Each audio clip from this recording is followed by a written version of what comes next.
এই অভিশপ্ত ইহুদি জাতির কথা কোরআনে সবচেয়ে বেশি আলোচনা। কোরআনে সবচেয়ে বেশি আলোচনা। কত ভাবে, কত আন্দাজে আল্লাহ তাআলা এদের কথা উল্লেখ করছে। অনেক বেশি, অনেক বেশি, বারবার বারবার বারবার বারবার।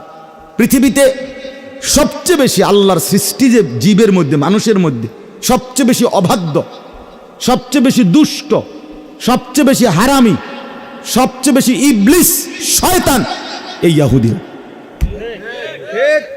ইহুদি এরা জঘন্য। এদের ইতিহাস আশ্চর্য। মানে এরা মানুষ এত শয়তানি কেমনে করে। ইবলিস আমার মনে বহুবার হয়তো তার নিজস্ব মিটিংয়ে আলোচনাও করছে যে কিরে বাবারে, কি আমি বেশি চালাক না তারা বেশি চালাক। হইতে পারে আর কি মিটিং টিটিংয়ে তারা ফেসবুকে আসে নাই, আসলে হয়তো আমরা জানতাম। এত হারামি শয়তান তাগতে বুদ্ধি নেয়। হ্যাঁ হ্যাঁ, শয়তান তাদের থেকে বুদ্ধি নেয়। এত ভয়ঙ্কর, দুর্ধর্ষ, এতটা শত্রুতা ভাবাপন্ন, হিংসুক, বিদ্বেষী, আক্রমণাত্মক জাতি এরা। হযরত ইয়াকুব আলাইহিস সালাম, আপনারা ওনার নাম শুনছেন না? ওই যে ইউসুফ আলাইহিস সালামের বাবা। এই ইয়াকুব আলাইহিস সালামের দুইটা নাম। একটা নাম হলো ইয়াকুব, যেটা আমরা বলি কোরআনের ভাষায়, আমরা ওনাকে ইয়াকুব নবী বলি। আরেকটা নাম আছে ওনার, সেই নামটা হলো ইসরাইল। ইসরাইল আলাইহিস সালাম, এটা ওনারই নাম। ইসরাইল অর্থ হইল আব্দুল্লাহ, আল্লাহর বান্দা। এটা হিব্রু ভাষার শব্দ। তো এই ইয়াকুব আলাইহিস সালামের সংক্ষেপ কথা হলো 12 জন সন্তান ছিল। কতজন? ওই যে 10 ভাই কূপে ফেলে দিছে, এরা 10 জন ইউসুফকে, আর ইউসুফ আর বিনিয়ামিন ওনারা 2 ভাই। এ কতজন হইল? 12। ইয়াকুব আলাইহিস সালামের এই 12 জন সন্তান পরবর্তীতে তাদের বংশধারা সামনে আগাইছে, তাদের আবার জিফুত হইছে না। এই ইয়াকুব আলাইহিস সালামের 12 সন্তানের বংশধরদেরকেই বলা হয় বনি ইসরাইল। কি বলে বলেন? ইসরাইলের সন্তানগণ, বংশধর, মানে ইয়াকুব আলাইহিস সালামের বংশধর।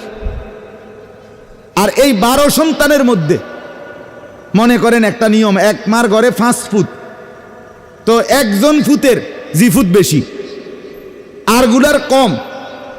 এরপরও আরো কমতে কমতে এক সময় এরারগুলো আর নাই, কিন্তু ও বেটারটা খুব আগাইছে, এমন হইতে পারে না? 12 সন্তানের মধ্যে ইয়াহুদা এই নামে একজন সন্তান ছিল। ইয়াহুদা তার নাম, বড় ভাই। এই যার পরামর্শে ইউসুফ আলাইহিস সালাম রে কূপে ফেলাইছে। উনি বলছিল যে ইউসুফকে তোমরা হত্যা করো না, কূপে ফেলাই দাও। তো কূপে ফেলাইছে। এই পরবর্তীতে বংশধর যখন বাড়তেছে, তখন এই ইয়াহুদা যে ভাইটা, তার বংশধরই বনি ইসরাইলের মধ্যে সবচেয়ে বেশি বাড়ছে। অন্যগুলো কমতে কমতে এক সময় একদম সামান্য চলে আসছে। ও তার বংশধর যেহেতু বেশি, পরবর্তীতে বনি ইসরাইলরাই ইহুদি হিসাবে নামকরণ হয়ে গেছে। কথা বুঝছেন কিনা বলেন? যেহেতু এই ভাইয়ের বংশধর বেশি ছিল, এগোর ভিতরে বাকিরা ঢুকিয়া গেছে। এখন মনে করেন বাড়ি তো নাম কাজী বাড়ি, কিন্তু মাঝিও তো থাকতে পারে, 2-1 কি আছে, মাঝিও আছে, বাকি হইয়া গেছেন সবার নামে কি কাজী বাড়ি, এরুমারি। এখন সবাই ইহুদি। তো এই ইহুদি এরাই বনি ইসরাইলের জাতি। আল্লাহ তাআলা হযরত ইয়াকুব আলাইহিস সালাম থেকে নিয়ে এক টানা ঈসা নবী পর্যন্ত, আমাদের নবীর আগের জন পর্যন্ত, প্রায় 1 লক্ষের চাইতে বেশি নবী রাসূল আল্লাহ তাআলা এই জাতিকে হেদায়েতের জন্য, এই জাতিকে সোজা রাস্তায় আনার জন্য, আল্লাহর দিকে ফিরাইবার জন্য যুগে যুগে পাঠাইছে। কত কত হাজার নবী? 1 লক্ষের চাইতে বেশি নবী। কিন্তু এই দুষ্টরা সর্বযুগে অল্প কিছু লোক, সামান্য হাজারে লাখে 2-4-5 জন ছাড়া বাকি সব সর্বযুগে তারা নবীদের সাথে এবং ইমানদারদের সাথে তারা দুষ্টমি, হারামি এবং নাফরমানি করে গেছে। অনুগত হয়েছে একদম অল্প কয়েকজন, বাকি সব সময় নাফরমান ছিল। আপনার আজকে তো আপনারা ভয় পাচ্ছেন, দেখছেন ইসরায়েলের এই ইহুদিরা মুসলমান মারছে। আরে এই অসভ্য জাতি এতটা নির্মম, এতটা পাষণ্ড, এরা ইতিপূর্বে বনি ইসরায়েলের শত শত আল্লাহর নবীকে, আস্তার নবীরে জ্বালায় জবাই করে, একদম জবাই করে টুকরা করে ফেলছে। নবীকে বুঝেন নাই কথা? এরা সেই জাতি যারা খোদার নবীরে জবাই করে ফেলছে, একজন না, শত শত নবীকে। এতটা পাষণ্ড। তাইলে সবচেয়ে পৃথিবীর জাতি গোষ্ঠীর মধ্যে সবচেয়ে অবাধ্য, সবচেয়ে ঝামেলার, আপনি সারা রাত বলল শেষ হবে না তাদের বর্ণনা। এত ভয়ঙ্কর, এত ভয়। একটা গাবি কোরবানি দিতে কইছে মুসা নবী, এইটারে জিঙ্গাই তো গিয়া গাবি এটা কেরকম, ছোট না বড়, এটা বাইত ফাইলুন না জঙ্গলে ফাইলছে, এটা কি পুরা সাদা না বৃত্তকুদ্দুর দাগ হলে সারবো, মানে এইভাবে কইতে বলতে এটার ভিতরে রগ রেশা BS CS RS খতিয়ান টোয়াইয়া এসে আর এটার ফাহিয়া না খুঁজছে। মানে সোজা কথা, মুসা নবীর মতো শ্রেষ্ঠ নবী, 5 জন নবী সবচেয়ে শ্রেষ্ঠ, 5 জন নবীদের মধ্যে এই 5 জন নবীর মধ্যে শ্রেষ্ঠ নবী একজন মুসা আলাইসাল্লাম, একজন নূহ আলাইসাল্লাম, একজন ইব্রাহিম আলাইসাল্লাম, একজন ঈসা আলাইসাল্লাম, একজন মুহাম্মদুর রাসূলুল্লাহ সাল্লাল্লাহু আলাইহি ওয়াসাল্লাম। তো এই মুসা নবীর মতো নবী, ঈসা নবীর মতো নবী, এই দুজনই বনি ইসরাইলের নবী। মুসা নবী উলুল আজম নবী, যারে আপনার মালাকুল মউত পর্যন্ত ভয় পাইত, এমন নবীর নবী। এবারায় এগরে চেষ্টা করছে ঠিক করতে, এরা ওনারে জ্বালাইয়া কইলা করে গেছে, একের কইলা বানাই লেছে। আপনারা শুনছেন না ওই যে নবীজি যে মেরাজে যখন 50 ওয়াক্ত নামাজ নিয়ে আসছে, তাহলে 6ষ্ঠ আসমানে মুসা নবী তো ওনারে আবার ফাটাইছে ফিরাইয়া। শুনছেন না এটা কি লেগা? মুসা নবী অল্প দুঃখে ফাটাইছে না।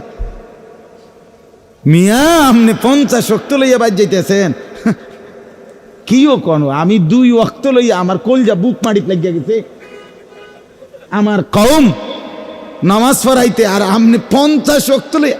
আল্লাহ দোহাই মানুষ ছড়াই আইছি আমি।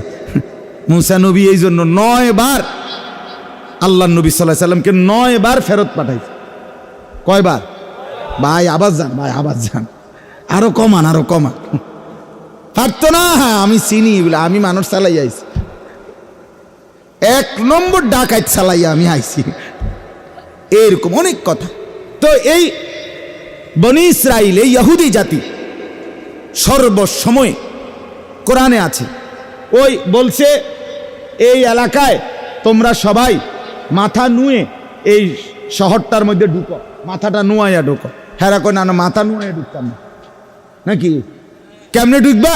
আমরাকে দোনো ঠ্যাং দিয়া এমনি ব্যাকা হইয়া ঢুক না, এমনি ঢুকতো না।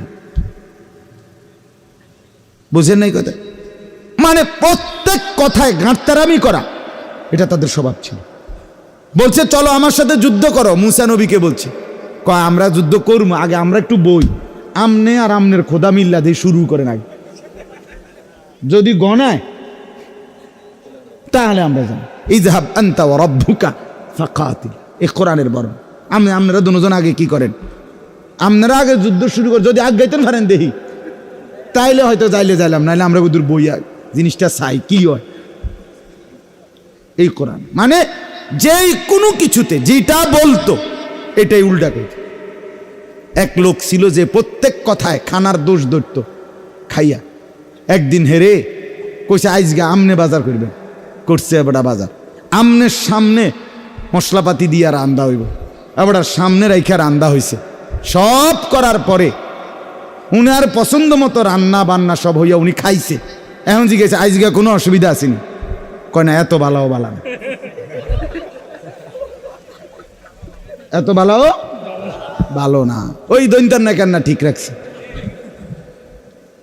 বুঝছেন নি? মানে এটা হলো একটা কথার কথা বললাম।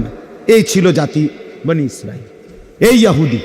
যাই হোক ভাই, তাহলে একদিকে বললাম যারা নবীদের হত্যাকারী, যারা নবীদের উপরে ঈমান আনা মুমিনের আজকে না ঈমানদারকে হত্যাকারী, তারা সেই প্রথম থেকে ঈমানদারের খুন ঝরাইছে যারা, এই ডাকাত এই বেঈমান আজকে নতুন না, ইতিপূর্বে আল্লাহ তাআলা বলেন ওয়াবালাউনাহুম বিল হাসানাতি ওয়াস সাইয়্যাত লাআল্লাহুম ইয়ারজিউন। আমি পুরাটা তরজমা বলবো না, যেন ওইখান থেকে একটু কথা বলতেছি। আল্লাহ বলেন আমি তা করে সুখে রাখতে চাইছি, দুঃখ দিয়ে চাইছি, ওমা যেমনে দেই হেরায় তেরাই। কোরআনে আল্লাহ বলছে যে আমি তাদেরকে ধন সম্পদ দিছি বনি ইসরাইল ইহুদিদেরকে, দেওয়ার পরে তারা কি বলে জানেন? কোরআনে আল্লাহ বলছে এবার বলে তারা ইন্নাল্লাহা ফাকিরুন ওয়া নাহনু আগনিয়া, আল্লাহ হইল ফকির, আমরা ধনী। হ্যাঁ, কোরআন। এরপরে আল্লাহ বলে তা করে অভাবে ফেলছি, একেবারে অভাব, ভিক্ষার থালা হাতে লয়ে লাইছে। কিও এখন ভিক্ষা করো কা? ইয়াদুল্লাহি মাগলুলা, আল্লাহর হাত ছোট হয়ে গেছে, হাবড়ার দ্বারে নাই দিব করতে। বুঝছেন নি আপনি কথাটা? কত বড় হারামি! মানে যেমনে আল্লাহ বলেন আমি তাদেরকে, আল্লাহ বলছে মিনহুমুস সালিহুনা ওয়া মিনহুম দুনা যালিক, তাদের মধ্যে অল্প কিছু ছিল নেককার আর বাকিটি উল্টা। এই দুনা জাহলিক মানে এইরকম, আল্লাহ বলে উল্টা তেরা, এই অবাধ্য জাতি। এবার আমরা আরেকটা ছোট্ট প্রসঙ্গ, তাইলে আমার কথাটা শেষ। এক সাইড তো বললাম এই দিক দিয়া, এবার আসেন একদম কমাইয়া নবীজির জামানার কাছে আমরা একটু আসি। আমাদের প্রিয় নবী সাল্লাল্লাহু আলাইহি সাল্লাম হিজরত করে মক্কা থেকে কোথায় গেছিলেন কন্ত? এই মদিনায়। মদিনায় নবীজি যখন ছিলেন মদিনায়, এই মদিনায় ইহুদিদের 3টা গোত্র ছিল, তাদের উল্লেখযোগ্য বড় বড়, বনু নাজির, বনু কাইনুকা, বনু কুরাইজা। নবীজি সাল্লাল্লাহু আলাইহি সাল্লাম, আমার ভাই এটা খুব দরকার, শুধু স্লোগান দিলে হবে না। আমার জন্য ফিলিস্তিন কেন দরকার? ফিলিস্তিন ইস্যুটি এটা শুধুমাত্র একটি অঞ্চলের নির্দিষ্ট কোনো মুসলমান, একটি এলাকার কিছু মুসলমান নির্যাতিত, মার খাইতেছে, আযাব জুলুমের শিকার, এই কারণে শুধু ব্যথা না, না, এখানে আপনাকে বুঝতে হবে যে এর সাথে আমার মূলত সম্পর্কটা কি। কথা বুঝছেন না আপনি? এই কথাটা শুনেন, এই কথাটা মিলাইলেই শেষ। আল্লাহর নবী সাল্লাল্লাহু আলাইহি সাল্লাম ইহুদিদের এই 3টা গোত্রকে নবীজির জামানায় নবীজি বিতাড়িত করছে মদিনা থেকে। 3 বার যুদ্ধ করে করে এগুলারে এলাকা ছাড়া করছে। তারা গিয়ে আশ্রয় নিছে আরবের আরেকটি জায়গা খায়বারে। নবীজি 7ম হিজরিতে সেখানেও তাদের বিরুদ্ধে যুদ্ধ পরিচালনা করছে, সেখানে খায়বার বিজয় করছে, সেখান থেকে অধিকাংশ লোককে হত্যা করছে, পুরুষদেরকে, নারীদেরকে সহ বাকিদেরকে ওই এলাকার থেকে বিতাড়িত করে তারা আরবের বিভিন্ন অঞ্চলে ছিট্টাবিট্টা গেছে। এরপরে হযরত উমর রাদিয়াল্লাহু তাআলা আনহু যখন মুসলমানদের 2য় খলিফা হইলেন, তিনি ঘোষণা দিলেন, রাষ্ট্রীয় ফরমান জারি করলেন যে পুরা আরব সীমান্ত, মুসলিম সীমান্ত যে দূর আমাদের হুকুমত, ইসলামী খেলাফত, পুরা সীমানার থেকে এই বেঈমান বাইর করো। আখরিজুল ইয়াহুদা মিন জাজিরাতিল আরব, আরবের সীমানার থেকে বাইর করে এগুলো। এই ওমর রাদিয়াল্লাহু তাআলা জামানায় এরা পুরা আরব সীমানার থেকে চিরতরে বিতাড়িত হয়ে তারা চলে যাইতে হয়েছে এই ইউরোপ অঞ্চল, ইউরোপে, অর্থাৎ সেখানে তো খ্রিস্টান জনবসতি। ইউরোপে এই আজকের America, Italy, England, Australia, Switzerland, এগুলো সব হলো ইউরোপ। এই ইউরোপ অঞ্চলে তারা হিজরত করে যাযাবরের মতো ভিটামাটি ছেড়ে তারা চলে যাইতে হয়েছে। এই চলে যাওয়ার পরে দীর্ঘদিন যাবৎ তারা এভাবে ছন্ন ছাড়ার মতো বিভিন্ন জায়গায় উদ্বাস্তুর মতোই পড়েছিল। 1909 খ্রিস্টাব্দে সর্বপ্রথম মুসলিম খেলাফতের উসমানী খেলাফত, তুর্কি খেলাফত, পৃথিবীতে মুসলমানদের 4টা খেলাফত প্রসিদ্ধ ছিল। একটা হলো খেলাফতের আশেদা, 4 সাহাবীর খেলাফত, এরপরে হলো উমাইয়া খেলাফত, এরপরে হলো আব্বাসী খেলাফত, এরপরে হলো উসমানী খেলাফত, যেটারে তুর্কি খেলাফত কয়। এই উসমানী খেলাফত চূড়ান্তভাবে পতন হয়েছে 1920 খ্রিস্টাব্দে। যখন উসমানী খেলাফত, মুসলমানদের বিশ্বময় খেলাফত শেষ, মুসলিম খলিফা শেষ, তখন সারা পৃথিবী এবং মধ্যপ্রাচ্য, আরব বিশ্বে একটা জোয়ার উঠছে, সেকুলারিজমের জোয়ার। অর্থাৎ ইউরোপ থেকে একটা মতাদর্শ দিছে যে প্রত্যেক ধর্মের অনুসারী নিজ নিজ ধর্ম নিয়ে নিজের জায়গায় স্বাধীনভাবে চলবে, অন্য ধর্ম তার উপরে কোনো চাপাচাপি করবে না। এটারই বলে সেকুলারিজম, সেকুলারিস্ট, ধর্মনিরপেক্ষ মতবাদ। অর্থাৎ সবাই যার যার জায়গায় নিজ নিজ ধর্ম পালন করবে। এই প্রথম এইটা যখন 1920 সালে, 9 সালের পর থেকেই উসমানী খেলাফত যখন শেষ হয়েছে, তখন মিশর, সিরিয়া, ইরাক, ফিলিস্তিন এই অঞ্চলগুলোর যে শাসকরা তারা হয়েছে সেকুলার শাসক, যাদের মতবাদ ছিল ধর্মনিরপেক্ষ মতবাদ। অর্থাৎ যে কোনো ধর্মের অনুসারী আমাদের অঞ্চলে নিজ ধর্ম পালন করে থাকতে পারবে, কেউ কার উপরে জুলুম করা যাবে না, এই ছিল চিন্তা তাদের। এই সুযোগে এই সর্বপ্রথম তারা আপনার 1909 খ্রিস্টাব্দ থেকের পর থেকে তারা আপনার এই সেকুলার শাসকদের থেকে, ধর্মনিরপেক্ষ মতবাদের অনুসারী শাসকদের কাছ থেকে অনুমতি নিয়ে তারা বলছে, আমগরে এই বাইতুল মুকাদ্দাস জেরুজালেমের পাশে ফিলিস্তিনের অঞ্চলে আপনাদের বিশাল এলাকা পড়ে আছে, এমনি আমরা টাকা দিয়ে কিনমু, আমগরে কদ্দুর জাগা বেচত কন জনগণকে, ওই মালিকদেরকে বেচলে আমরা কদ্দুর ঘর দুয়ার উড়াইয়া সনের ঘর টিনের ঘর কইরা কোনো রকম আমরা জীবনটা কাটাইতে পারবো। আমাদের তো বিশ্বের কোথাও কোনো জায়গা নাই, ঠিকানা নাই, আমগরে একটু আশ্রয় দিলে আমরা এই কোনাটা থাকমু কদ্দুর। তো এই সেকুলার শাসকরা বুঝে নাই, ওরা বলছে আচ্ছা ঠিক আছে থাকো, যেহেতু ধর্মনিরপেক্ষ মতবাদ, হেতে ধর্ম হইতে পালন করব। এই এক টানা 1909 থেকে 1947 পর্যন্ত কত বছর? কত? 38। আচ্ছা, এই 37 বছর, প্রায় 40 বছরের কাছাকাছি তারা এক টানা তখন সারা ইউরোপে যেখানে যেখানে তারা ছিল, কৌশল করে করে তাদের লোকেরা তাদেরকে আইনা এখানকার মুসলমানদের থেকে জমি কিনছে। কিনতে কিনতে এইটার লগে আরো 4 শতক, 10 শতক, 20 শতক, 50 শতক, 100 শতক হাউজিং কোম্পানির মতো, কথা বুঝেন নাই, কিনতে থাকছে।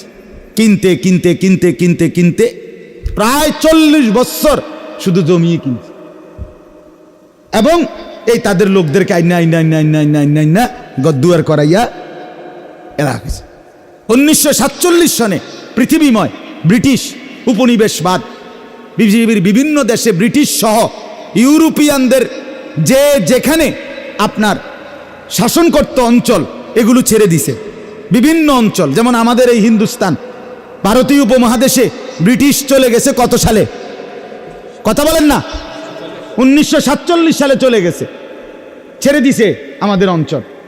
এরকম বিশ্বের যেখানে যেখানে ব্রিটিশ, ইংল্যান্ড এবং আশপাশরা দখল করে রাখছিল, এগুলো সব ছেড়ে দিছে, সব ওই অঞ্চলের মানুষের হাতে তুলে দিছে। এই তখন 1948 সালে সর্বপ্রথম এই দীর্ঘ 40 বছর যারা জমি কিনছে, গদ্দুয়ার কইরা মুসাফিরের মতো পড়ে আসিল, ভাব লইছে বেকুবের ভাব, কথা বুঝছেন কি না?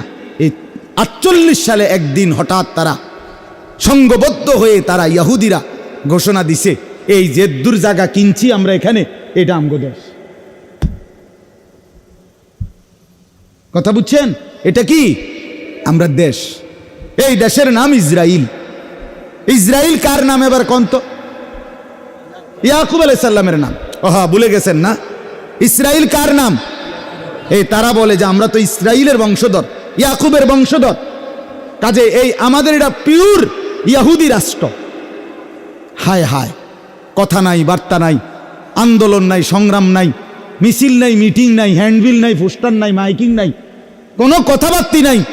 তোমরা কইলা বলে এমনি থাকবে এনে, তোমরা এমনি অসহায়ের মতো। এখন বলতেছো এটা তোমাদের দেশ, এটা তো মুসলমানদের ভূমি। কথা বুঝছেন কি না বলেন না? এটা কাদের ভূমি করে বলেন না? মুসলমানদের ভূমি। এটা সাহাবায়ে কেরামের বিজয় করা ভূমি। এই ফিলিস্তিনের এই জমিন, এই অঞ্চল পুরাটা বিজয় করার পিছনে রাসূলুল্লাহ সাল্লাল্লাহু আলাইহি সাল্লামের সাহাবীদের কলিজা ছেঁড়া অবদান আছে। আল্লাহর নবীর সাহাবী হযরত আবু উবায়দা, বেহেশতের সুসংবাদপ্রাপ্ত 10 জন সাহাবীর মধ্যে একজন আবু উবায়দা ইবনুল জাররাহ, ওনার ইন্তেকাল হয়েছে এই ফিলিস্তিনে। উনি ইন্তেকাল করছেন মহামারীতে, প্লেগ মহামারীতে শহীদ হয়েছেন এই ফিলিস্তিনে। হযরত আমর ইবনুল আস, হযরত শুরাহবিল ইবনে হাসানা, হযরত ইয়াজিদ ইবনে আবু সুফিয়ান, ওই মুআবিয়া রাদিয়াল্লাহু তাআলা আনহুর ছেলে ইয়াজিদ না, মানে আরেকজন সাহাবী আছে ইয়াজিদ ইবনে আবু সুফিয়ান, উনি মুআবিয়া ইবনে আবি সুফিয়ান রাদিয়াল্লাহু তাআলা আনহুম, ওনারা সব ফিলিস্তিন যোদ্ধা। ফিলিস্তিনের আজাদির জন্য ওনারা টানা যুদ্ধ করতে করতে হযরত আবু উবায়দার নেতৃত্বে ফিলিস্তিন যখন বিজয় হয়েছে, তখন মদিনা থেকে সরাসরি উটের পিঠে চড়ে আমাদের আমিরুল মুমিনিন খলিফাতুল মুসলিমিন হযরত ওমর এই ফিলিস্তিন গিয়ে মসজিদে আকসা বাইতুল মুকাদ্দাস এলাকায় গিয়ে নিজে ফিলিস্তিন ভূমির চূড়ান্ত কাগজ, বিজয়ের কাগজে সই দিয়েছে। তাহলে এটা তোদের আইলো কই থেকে? এখানে এ তো মুসলমানদের বিজয় করা জমিন, এ তো মুসলমানের ভূমি, সাহাবায়ে কেরামের রক্ত ছাড়া ভূমি। তুমি কইতেছো এটা তোমার দেশ আইলো কই থেকে? এ সেই থেকে আমার ভাই 1948 সাল থেকে আজকের এই 2023 পর্যন্ত আজকে 75 বছর। কত বছর আপনি গুনে দেখেন। 75 বছর ধরে ফিলিস্তিনের মুসলমান তাদের প্রাণের দাবি যে না, আমরা এই অঞ্চল ছাড়ব না। এ তো সাহাবীদের জমিন, এ তো মুসলমানের জমিন, এ তো ইসলামী ভূমি, এটা তো তোমাদের দেশ, তোমরা অধিকার রাখো না। সেই থেকে যুদ্ধ করছে, নিজেদের খুন দিতেছে, নিজেদের রক্ত ঝরাচ্ছে, কিন্তু বিনিময়ে দাবির থেকে এখনো ছাড়ছে না। যে সোজা কথা যে ইসরায়েলের এই অংশটা তোমরা যারা দখল করেছ, এটা তোমাদের দেশ হইতে পারে না, এটা তোমাদের রাষ্ট্র হইতে পারে না, এটা তোমাদের আলাদা ভূখণ্ড হইতে পারে না। তোমরা মুসলমানের অধীনে প্রজা হিসাবে, জিম্মি হিসাবে তোমরা থাকতে পারো, কিন্তু আলাদা স্বাধীন হিসাবে মাতবরি করতে এখানে পারো না। কথা বুঝছেন কি না বলেন? এই হলো দাবি। আচ্ছা, এখন এই শেষ কথা হইল আমাদের সম্পৃক্ততা কি? এটার সাথে আমাদের সম্পৃক্ততা কি? আমাদের সম্পৃক্ততা হইল এই ইহুদিদের ধর্ম গুরু যারা, এই কথাটা খেয়াল করেন, ইহুদিদের যারা ধর্মগুরু, পাদ্রী, রব্বি বলে তারা, রব্বি, আমরা যেরকম হুজুর কই, তারা হেগো হুজুর করে রব্বি কয়। তো এই রব্বি পাদ্রী যারা, তাদের গুড ধর্মগুরু, তাদের কথা হলো ইহুদিদেরকে তারা বলে যে আমাদের টার্গেট ফিলিস্তিন দখল করা না, আমাদের টার্গেট এই অঞ্চল শুধু কায়েম করা না। আমাদের পূর্বপুরুষ এই এবার আবার কোন মদিনার থেকে রাসূলুল্লাহ সাল্লাল্লাহু আলাইহি ওয়াসাল্লাম তাড়িয়ে দিছিলেন কয়টা ইহুদি গোত্রকে? তাদের দাবি, তাদের স্বপ্ন, তাদের ইচ্ছা, তাদের পরিকল্পনা, তাদের আকাঙ্ক্ষা যে আমাদেরকে আমাদের পূর্বপুরুষ বাপ দাদারে মদিনার থেকে, ইয়াসরিব থেকে বের করে দিছে, আমরা সেখানে ছিলাম। কাজেই এই ফিলিস্তিনের ওই মাথা থেকে আরবের, সৌদি আরবের মদিনার এই ভূমি পর্যন্ত পুরা আরবের ভূমি, পুরা মুসলমানের জমিন দখল করা, এটাকে গ্রাস করা, এটা হলো তাদের স্বপ্ন, তাদের টার্গেট। মদিনা থেকে মুসলমানের অস্তিত্ব, মদিনা থেকে মোমেনের কলিজা, মোমেনের ঈমানের ধন, মোমেনের ভালোবাসার স্পন্দন, নবী আকা নবী মুহাম্মদুর রাসূলুল্লাহ সাল্লাল্লাহু আলাইহি সাল্লামকে সরিয়ে দেওয়া। কথা বুঝছেন আপনি? এখানে ছিল তাদের বাপ দাদা। আপনারা জানেন সুলতান নুরউদ্দিন জঙ্গি রাহমাতুল্লাহ আলাইহির জামানায় এই ইহুদিরা একবার নবী সাল্লাল্লাহু আলাইহি সাল্লামের লাশ মুবারক মদিনা থেকে রওজা পাক থেকে চুরি করার জন্য চেষ্টা করছিল কিনা বলেন? শুনেন নাই এই ঘটনা? কেন চুরি করলো, চেষ্টা করলো কেন? কারণ তাদের বিশ্বাস হলো এটা তাগো জমি। বোঝেন নাই আমার কথাটা? এখন আমরা মদিনাকে বলি কার শহর? নবীর শহর। আমাদের নবীর শহর কিনা এটা? তাদের কথা হলো না, এটা আমগো এলাকা, এটা আমাদের এলাকা। এজন্য প্রিয় ভাই আমার, আমি আর দেরি করছি না, আরো অনেক কথা বলার ছিল। আমার বলার উদ্দেশ্য হলো এই যে ইসরায়েলের এই বিষ ফোঁড়া, ইসরায়েল নামের এই জারজ রাষ্ট্র, এই অবৈধ রাষ্ট্র দাবিদার, তারা মূলত একটি রাষ্ট্র গঠন, একটি এলাকা গঠন তাদের উদ্দেশ্য নয়, বরং তাদের উদ্দেশ্য হলো আমার নবীর পবিত্র রওজায়ে আতহার মসজিদে নববী মদিনা, মুসলমানের এই গুরুত্বপূর্ণ ইমানের জায়গা, এখান পর্যন্ত দখল করা। তাইলে এইবার বলেন, পৃথিবীর 250 কোটি মুসলমানের এই বিষয়টা নিয়ে ভাবা, চিন্তা করা, প্রতিবাদ করা, আন্দোলন করা, এটার জন্য ফিলিস্তিনের মজলুম মুসলমানের পক্ষে কথা বলা উচিত কিনা বলেন? কারণ এটা তো শুধু ওই অঞ্চলে দখলের সমস্যা না, এরা তো আসবে এতটুকু পারলে। বর্তমানে ফিলিস্তিন ভূমির মানে ফিলিস্তিন এরিয়ার আপনার 78% ইহুদিদের দখলে, মাত্র 22% মুসলমানদের দখলে। তাইলে আপনি বলেন 78% নিয়ে নিছে এই কৌশল করতে করতে করতে এই 75 বছরে, বাকি 22%ও যদি নেয় তো এরপরে সীমান্ত পেরিয়ে এরপরের দেশে হামলা করবে। এইভাবে তাদের টার্গেট একবারে মদিনা পর্যন্ত পৌঁছা, নাউজুবিল্লাহ। তাইলে বলেন এই বিষয়টা আমাদের প্রত্যেকের, এটা আমাদের প্রত্যেকের বন্ধু আমার, রাত গভীরে। এজন্য আজকের যুবক ভাই তোমাদেরকে অনুরোধ করি, তোমরা জানা উচিত, তোমরা বুঝা উচিত, তোমরা এটা ভাবা উচিত, মুসলমান হিসাবে আমাদের প্রত্যেকের অন্তরে যেন এটা থাকে যে ফিলিস্তিন আমার। ফিলিস্তিন কার? আবার বলেন ফিলিস্তিন কার? আবার বলেন ফিলিস্তিন কার? আমার, আমার, আমার, আমার, আমার, আমার, আমার। ফিলিস্তিন আমাদের না, আমার, আমার। আমি আমার ছেলেকে মুখস্থ করাইছি, আমার 7 বছরের ছেলে।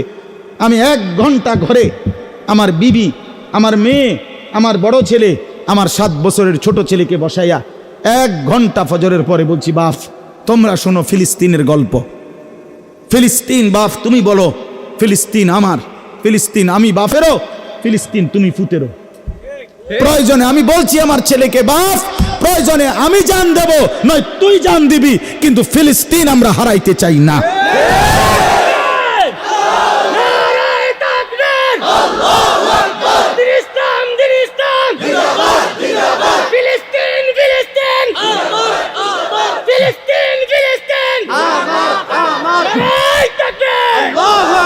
অতএব বন্ধু আমার, জওয়ান ভাই, ফিলিস্তিন তোমার।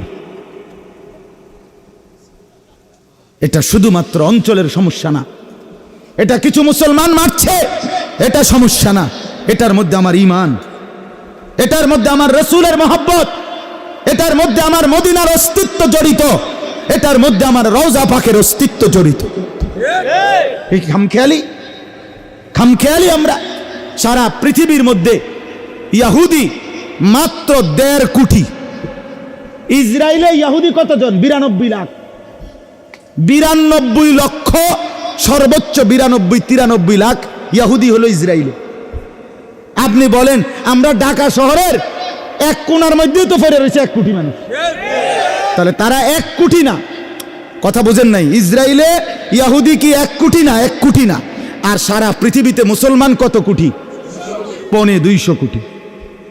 প্রায় 250 কোটি মুসলমান থাকতে 90-92 লাখ বেঈমান আমাদের অস্তিত্ব মিটাইয়ে দিবে, আমাদের মা রক্ত ভাসায় দিবে, আমাদের সন্তান ভাসায় দিবে, আমাদের হসপিটালের মধ্যে বোমা মেরে 500 নারী পুরুষ বাচ্চাকে রক্তে রঞ্জিত করে দিবে।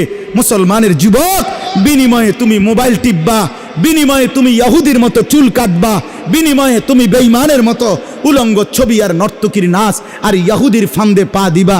খোদার দোহাই বন্ধু আমার, রাত গভীরে আমি যদি আরেকবার বলতে নাও পারি, তারপরেও বললাম, প্রিয় ভাই আমার, তোমরা যারা চুলগুলো তোমাদের এলোমেলো চুল, বড় চুল, তুমি যদি মুসলমান মায়ের দুধ খাইয়া থাকো, তোমার রক্তে যদি মুসলমানের রক্ত থাকে, আমি বললাম এটা ইহুদিদের চুলের কাটিং, ইহুদিদের চুলের কাটিং, ইহুদিদের চুলের কাটিং। যদি মার রক্ত খেয়ে থাকিস যুবক, তো আগামীকালে চুল কাইটা ফেলবি।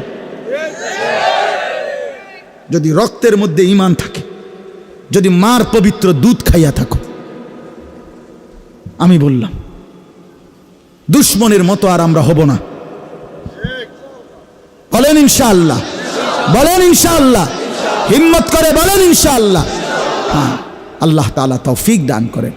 সর্বশেষ কথা হলো, আমি তর্জমা বলবো না, শুধু একটা আয়াত, সূরা আরাফের 7 নম্বর সূরা 9 নম্বর পারায় একটা মজার কথা আছে।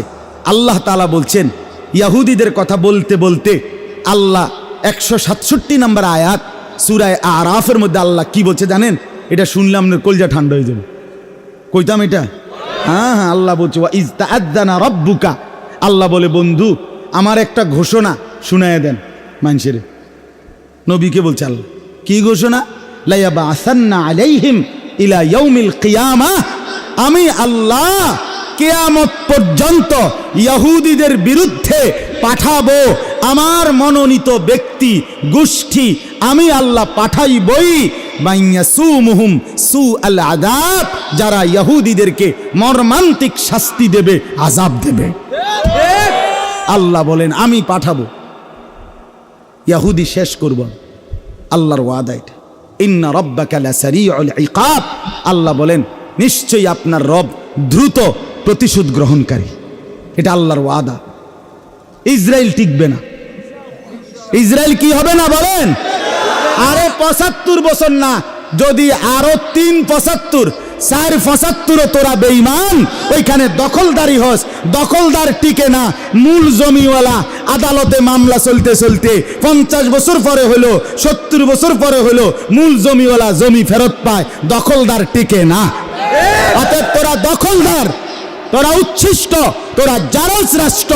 এটা মুসলমানের ভূমি, আজ হোক কাল হোক, 75 বছর হোক আর 300 বছর পরে হোক আর 500 বছর পরে হোক, মুসলমানের জমিন মুসলমানকে ফেরত দিতেই হবে, দিতেই হবে, দিতেই হবে।